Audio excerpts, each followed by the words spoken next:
Start करो। Good morning all of you. तो आज हम लोग टॉपिक पढ़ने वाले हैं वर्क के बारे में। मतलब वर्क क्या होता है, इसकी डिफिनेशन और इसका साइंटिफिक डिफिनेशन क्या है। वर्क जो हम आम बोलचाल की भाषा में जिसको वर्क कहते हैं, वो असल में वर्क है नहीं। फिजिक्स की भाषा में वर्क कुछ और ही है। तो हम जैसे अपना काम कर रहे हैं, होमवर्क कर रहे हैं, हम कहते हैं ये वर्क है। तो क्या ये वर्क है? अगर एक रेलवे स्टेशन पर कुली कुछ सामान लिए खड़ा हुआ है, तो क्या ये वर्क है? तो इसी चीज़ के बारे में आज हम पढ़ने वाले हैं। तो सबसे पहले वर्क होता क्या है? कोई भी ऐसी एक्टिविटी जिसमें एक ऑब्जेक्ट के ऊपर फोर्स लगाया जाए और वो कुछ पोजीशन अपनी डिस्प्लेस कर दे, यानी एक पोजीशन से उसे डिस्प्लेस करके दूसरी पोजीशन तक ले जाया जाए। फॉर एग्जाम्पल, अगर ये ग्राउंड है और यहाँ पे एक बॉक्स रखा हुआ है,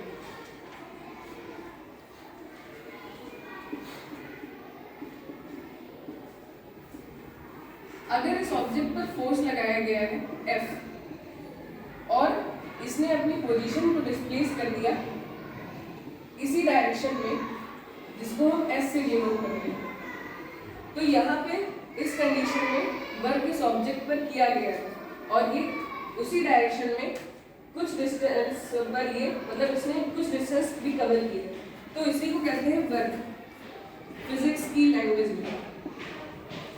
वर्क का निकालने का एक सिंपल सा फॉर्मूला होता है F इनटू डिस्प्लेसमेंट। ये फॉर्मूला तभी एप्लीकेबल होता है जब फोर्स और डिस्प्लेसमेंट एक डायरेक्शन में हो। हम देख सकते हैं कि फोर्स इसी डायरेक्शन में है और डिस्प्लेसमेंट भी इसकी इसी डायरेक्शन में है, तो हम इस फॉर्मूले का यूज करेंगे, फोर्स इनटू डिस्प्लेसमेंट। अब बात करते हैं कि वर्क की यूनिट क्या है। हर चीज को अगर हमें दिखाना हो, अच्छे से समझना हो, तो उसकी यूनिट बहुत ज़्यादा ज़रूरी होगी। अगर हम जाते हैं बाजार में और अगर हमें सब्जी लेनी है, तो उसकी भी यूनिट है। हम ये नहीं कह सकते कि हमें 10 आलू दे दीजिए, हमें कहना पड़ेगा हमें 10 किलो या फिर 5 केजी आलू दे दीजिए, मतलब उसकी भी यूनिट किलोग्राम है। तभी हम इसको अच्छे से समझ पाएंगे कि हमको कितना सब्जी चाहिए।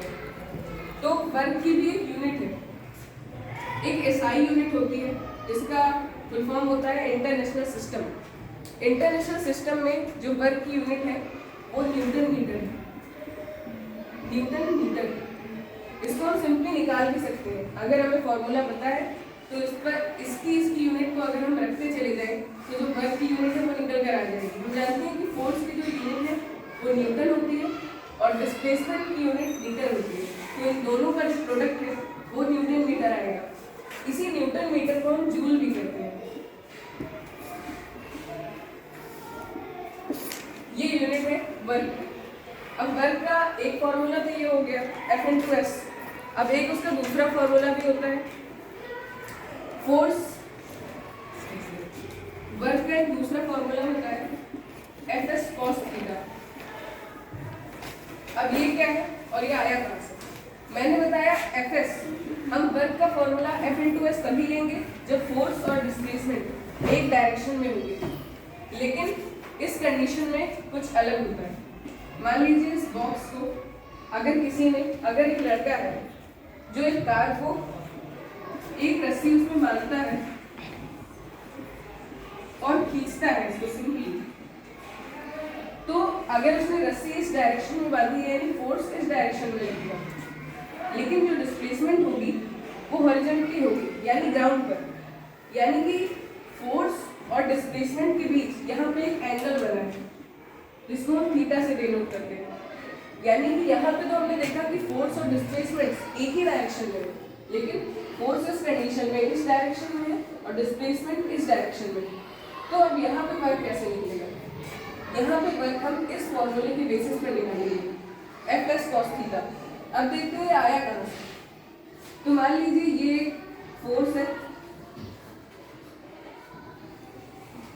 ये तो अगर हम मान लें कि इस डायरेक्शन में जो फोर्स है उसका नाम है F2 और इस डायरेक्शन में F1। अगर ये एक 90 डिग्री का एंगल है, राइट एंगल, इसके साथ वाला जो एंगल होता है हमेशा जो एंगल के साथ वाली साइड होती है वो हमेशा cos थीटा में होती है। और जो बाकी की साइड होती है वो साइन थीटा में।